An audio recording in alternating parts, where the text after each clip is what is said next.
Olá, irmão. Quero cumprimentá-lo na graça e paz de nosso Senhor e Salvador Jesus Cristo. E já começar a devocional de hoje perguntando ao amado irmão: você tem visto maravilhas e prodígios de Deus na sua vida?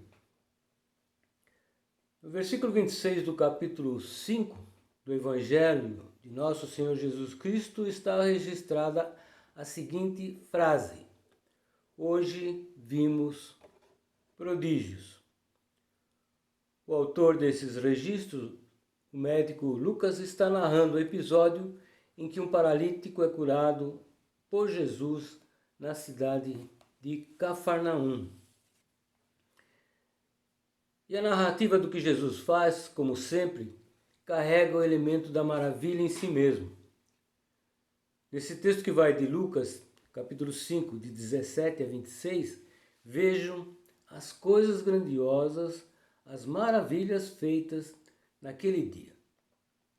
No verso 17, observamos presentes em Jesus o poder de curar e de ensinar aos mestres e doutores da lei, vindos de todas as aldeias da Galiléia, da Judéia e de Jerusalém. Segundo o historiador Flávio Joséfo, havia ali cerca de 6.000 fariseus que se consideravam como separados para Deus. Muitos deles eram piedosos, mas todos se opunham vigorosamente a Jesus. No versículo 20, vemos Jesus perdoando o pecado com uma palavra. Vendo-lhes a fé, disse ao paralítico: estão perdoados os teus pecados. Nessa ação de Jesus estavam incluídos os amigos, bem como o paralítico. Notem que Jesus começa por perdoá-lo e não pela cura. No versículo 22, Jesus exerce a leitura dos pensamentos. Os fariseus arrazoavam entre si: quem é este que blasfema, dizendo que pode perdoar pecados? Se isso só Deus pode fazer? Jesus lhes diz: que arrazoais em vosso coração? O Mestre conhece nossas mentes e nossos corações. Nos versos 24 e 25, Jesus liga o poder de perdoar ao poder de curar e faz um homem levar o leito que o trouxera. Dessa forma, Jesus diz: eu te ordeno, levanta, toma o teu leito e vai para casa.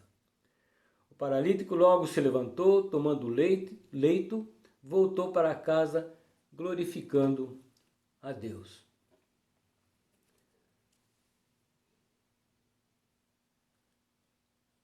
Por fim, no verso 26, todos, atônitos, dando glória a Deus, diziam: hoje vimos prodígios. Amado, se o mundo visse o Mestre como você, crente, o vê, todos veriam na pessoa de Cristo, na sua vida, na sua morte, nos seus ensinamentos, coisas prodigiosas. Vamos orar?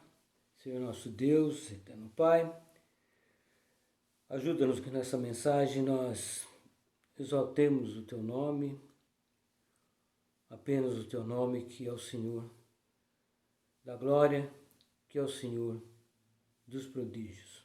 Ajuda-nos, Senhor, mais uma vez te pedimos em nome de Jesus. Amém.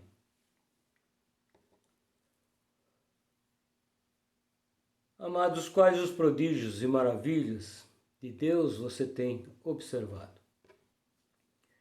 Ver maravilhas ao nosso redor não é difícil. A mera relação que você estabeleça entre coisas corriqueiras que você vê acontecer no dia a dia e a Bíblia é suficiente para te lembrar que a mão de Deus está exercendo seu poder e soberania sobre todas as coisas em todo o universo e também naquele momento ali na sua frente para o seu deleite e louvor do nome dele. O crente pode ver desse modo, pois é peregrino aqui, pertence ao reino de Deus, a outro mundo. C.S. Lewis, teólogo irlandês, diz: Se encontro em mim um desejo que nenhuma experiência deste mundo pode satisfazer, a explicação mais provável é a de que fui criado para um outro mundo. Visto que todo crente recebeu o Espírito Santo, é espiritual e pode compreender o Evangelho de Cristo, a sabedoria de Deus e suas maravilhas. Por isso é que Paulo fala aos Coríntios, na primeira carta, capítulo 2, versículo 6. Expomos sabedoria, o Evangelho, entre os experimentados, os espirituais. Mas o crente sim, o mundo não. O mundo não. 1 Coríntios 2,14 diz que o homem natural não aceita as coisas do Espírito de Deus. Não pode entender porque elas se discernem espiritualmente. A humanidade peca por se recusar a reconhecer o que já se sabe ser verdade. As pessoas, mesmo quando reconhecem a Deus, se recusam a honrá-lo ou se mostrarem agradecidos. Romanos 1, 20 e 21 fala que as maravilhas que vêm do eterno poder de Deus são percebidas por meio das coisas que foram criadas. E que há homens, porém, que tendo conhecimento de Deus, não o glorificam nem lhe dão graças. Tais homens são, por isso, indesculpáveis, diz o texto. Veja alguns deles. José Saramago, escritor português, prêmio Nobel, disse: nossa maior tragédia é não saber o que fazer com a vida. Bertrand Russell, filósofo inglês, disse: acredito que ao morrer apodrecerei e nada do meu ego sobreviverá. Stephen Hawking, astrofísico inglês, disse: Deus talvez exista, mas a ciência pode explicar o universo sem a necessidade de um Criador. Só mais um. Carl Sagan, famoso cientista americano, físico da NASA, dizia que sentia admiração e reverência ao contemplar a complexidade dos cosmos, mas deixava claro também que a reverência era apenas para a natureza. Romanos 8,5 diz: os que se inclinam para a carne cogitam das coisas da carne. Sagan, ateu como era, dirigia sua adoração à criatura e não ao Criador. Esse é o mundo que substitui indevidamente o Criador pela criatura e vê suas maravilhas conforme sua própria preferência. O crente, entretanto, vendo no Espírito, não na carne, vê maravilhas que nos cercam e definem as nossas vidas e nosso futuro. Uma delas, a encarnação e ressurreição de Jesus, são os dois supremos milagres das Escrituras que definem a nossa fé. Outra, o maior milagre na nossa vida, a nossa salvação em Cristo Jesus. E vemos muitos mais coisas prodigiosas, não só em nós mesmos, mas também nos outros. Observe que no decorrer da nossa vida cristã, vemos corações naturais renovados pela graça, forças que se aperfeiçoam na fraqueza, almas preservadas em vida espiritual, ainda que em meio a males mortais, como a sarça que ardia, mas não era consumida. Citei isso na devocional anterior. São pecadores autocondenados, justificados pela fé.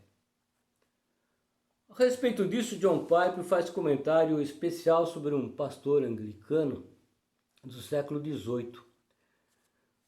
Um miserável pecador, salvo pela graça, como ele mesmo se denominava. John Newton, um homem como muitos de nós, foi na juventude depravado, traficante de escravos, mas convertido, tornou-se pastor, compôs hinos, dentre os quais um dos mais famosos chamado Amazing Grace, incrível, maravilhosa graça. Assim, para terminar, irmãos, vou deixar com vocês uma ilustração que eu vi no esboço de um sermão de Charles Spurgeon. Nesse esboço, Spurgeon anotou as seguintes frases desse pastor John Newton sobre as maravilhosas bênçãos futuras do crente. Diz assim: quando eu subir aos céus, verei lá 3 maravilhas. A primeira maravilha será ver ali muitas pessoas que eu não esperava ver. A segunda maravilha será notar a ausência de muitas pessoas que eu esperava ver. E a terceira e maior de todas as maravilhas será encontrar-me lá, eu estar lá. Não sei quando Spurgeon pregou, nem como ele interpretou essa ilustração em seu sermão, mas deve tê-la configurado como um cálice cheio das verdades da doutrina da salvação, transbordante do amor e da graça de Deus e de fé nas divinas promessas. São as bênçãos futuras, o crente no céu, o crente na Nova Jerusalém, servindo a Deus, contemplando a sua face. J. Packer, também pastor anglicano, citando versos do capítulo 22 de Apocalipse, termina seu comentário sobre os crentes nos céus desta maneira: já não haverá noite, nem precisam eles de luz de candeias, nem da luz do sol, porque o Senhor Deus brilhará sobre eles e reinarão pelos séculos dos séculos. Pelos séculos dos séculos, essa eternidade, comenta Packer, é parte da glória de Deus, é a continuidade infinita, é a glória da glória, o maior dos prodígios, a maravilha das maravilhas. Amém? O que nós pedimos, irmão, agora ao nosso Deus é que essa reflexão nos motive e nos conduza todo o tempo a louvar, honrar e glorificar seu nome. Que Ele nos conceda conforto pela certeza de que depois das maravilhas que temos visto, chegará o dia em que veremos a maior de todas, com Cristo na glória. No nome santo de Jesus, amém. Amém, irmão. Amém.